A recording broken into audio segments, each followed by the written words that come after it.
Hello everyone, আজ বানালাম ছোলা মিষ্টি কুমড়ো সজনা ডাঁটা দিয়ে রেসিপিটা।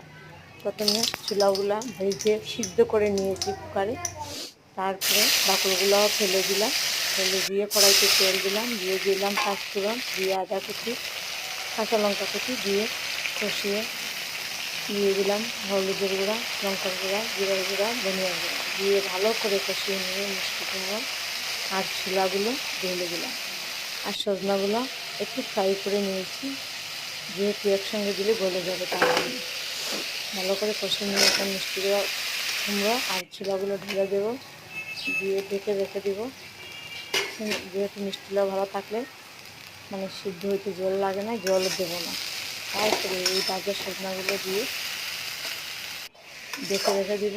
কষিয়ে নিলে রেডি হয়ে যায় মিষ্টি কুমড়োর রেসিপিটা। বানিয়ে দেখতে পারেন, অনেক টেস্টি হবে।